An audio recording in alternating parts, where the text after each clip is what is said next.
اگر ہم کبھی کسی کی محنت کو جج کرنے لگیں تو ہم سب سے زیادہ اس بات کو سوچیں گے کہ دن بھر مزدوری کرنے والا انسان سب سے زیادہ محنتی ہے، نہ کہ وہ شخص جو اے سی روم میں بیٹھ کر لوگوں سے کام کرواتا ہے۔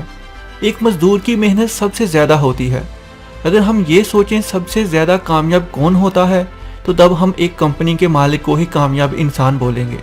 کیا کبھی یہ سوچا ہے کہ کمپنیوں کے مالکوں کو دن بھر کام سے ڈبل حاصل کیوں ہوتا ہے، جو کہ ایک مزدور کو دن بھر کے کام کے بعد بھی وصول نہیں ہوتا ہے؟ میں آپ کو ایک چھوٹی سی کہانی سے سمجھانے کی کوشش کرتا ہوں، اس کو دھیان سے سنیے گا۔ ایک دفعہ کی بات ہے کہ ایک مزدور دن بھر ایک پہاڑ سے پتھر توڑتا اور ان کو لے جا کر بازار میں بیچتا۔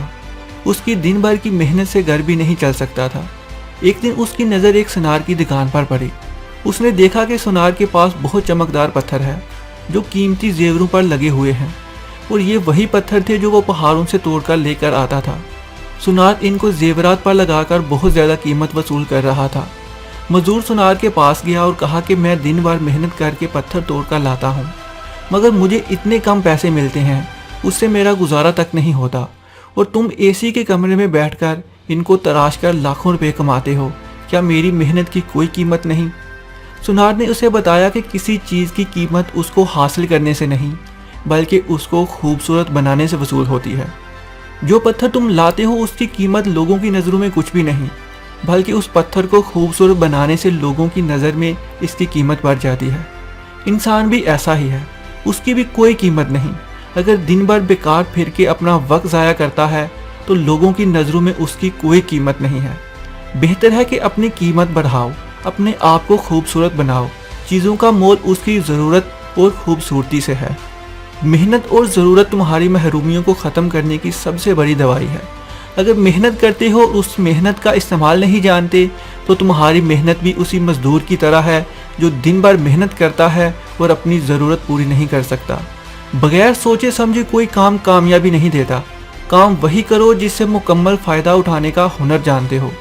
جو فائدہ نہیں اٹھا سکتے دنیا میں اس سے بیکار انسان کوئی نہیں۔ اگر کسی مقام کو حاصل کرنا ہے تو دو ہنر تمہیں آنے چاہیے، ایک سخت محنت تو دوسرا محنت کا فائدہ اٹھانا۔